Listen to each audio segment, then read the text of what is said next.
retrouver dans cette église des Alagados.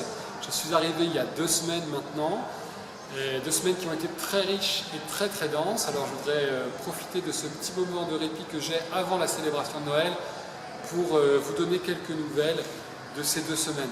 Ces 2 semaines ont été marquées tout d'abord par le revoir au Père Étienne. On a eu une semaine en commun et puis il a fallu lui dire au revoir. Alors ça a été très très beau, très très émouvant. Les paroissiens ont organisé une confraternisation dans le centre pastoral au cours de laquelle ils ont pu le remercier, lui exprimer toute leur affection, tout leur amour. Il y a eu ensuite la messe dans cette église même, la messe de Despedida comme on dit ici, qui a été un moment très très fort auquel j'ai été heureux de pouvoir participer. Et puis ensuite on a accompagné samedi, donc il y a quelques jours, le Père Étienne jusqu'à l'aéroport où il a pris son avion vers la France. Là encore ça a été un moment très très émouvant. C'est un bus tout entier de paroissiens, plus de 50 paroissiens qui sont venus l'accompagner jusqu'à l'entrée à l'embarquement. Des chants, des prières communes, des embrassades, des au revoir. Moment très très fort et très émouvant. Ces 15 jours ont été aussi les 15 jours de mon accueil en parallèle. Alors déjà quand je suis arrivé à l'aéroport, j'ai trouvé une petite délégation. Alors ça n'a pas été un bus tout entier, mais un minibus tout de même, une 20aine de personnes qui sont venus pour m'accueillir. J'étais très touché par cette joie, les chants qui ont résonné dans l'aéroport pour m'accueillir. Et puis hier soir, dans cette église même, la messe d'installation, présidée par l'archevêque de Salvador de Bahia, Don Murillo Krieger, qui a été aussi un très très beau moment. Les paroissiens sont venus m'accueillir un par un à la fin de la messe. Ça a été magnifique. Cette fin d'année a été marquée aussi par la conclusion de l'année pastorale, puisque nous sommes au mois de décembre, nous allons être en vacances d'été jusqu'à mi-février. Ça a été l'occasion donc de conclure les différentes activités pastorales, de se retrouver pour célébrer cette joie d'une année qui se termine. Et pour ma part, j'ai eu l'occasion de participer ainsi à quelques clôtures, entre autres la clôture de la formation Procapaz, vous savez, la formation professionnelle dont je vous ai déjà parlé. Ça a été très impressionnant, hein. Il y avait beaucoup de monde pour se réjouir de cette année de formation ensemble, avec une remise des diplômes officiels, c'était assez beau.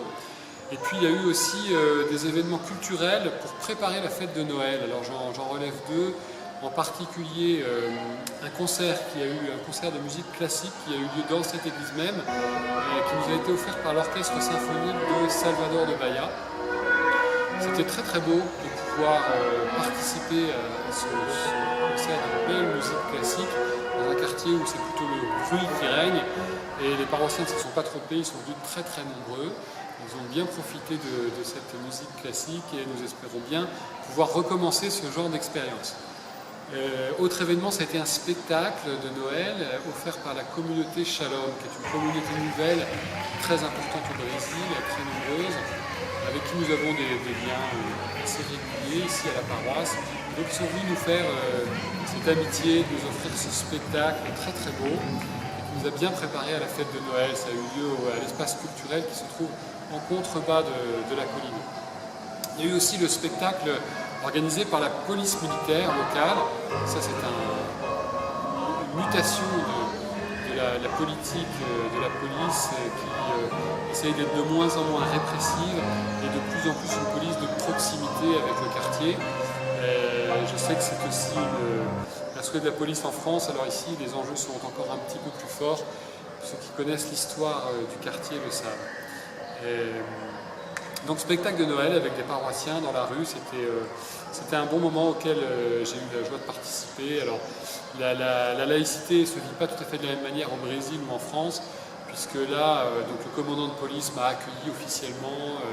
Merci Padré d'être au milieu de nous. Et puis le spectacle de Noël, c'était pas avec le Père Noël, c'était en fait une crèche vivante ponctuée de chants et c'était très très beau.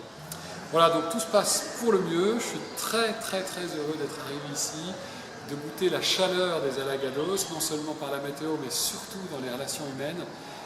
C'est une communauté paroissiale vraiment très belle, très accueillante. Un très beau cadeau que je reçois en tout cas comme prêtre.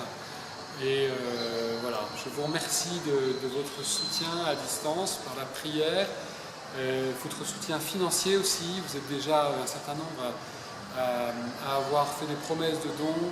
Merci beaucoup. J'aurai l'occasion de vous présenter des projets dans la suite, mais je vais prendre le temps de découvrir un petit peu la situation de la paroisse, d'élaborer un petit peu les priorités. Et voilà, merci beaucoup à vous. Et je tâcherai de continuer de vous donner des nouvelles régulièrement, même si le rythme est un petit peu plus soutenu ici qu'il ne l'était à Brasilia.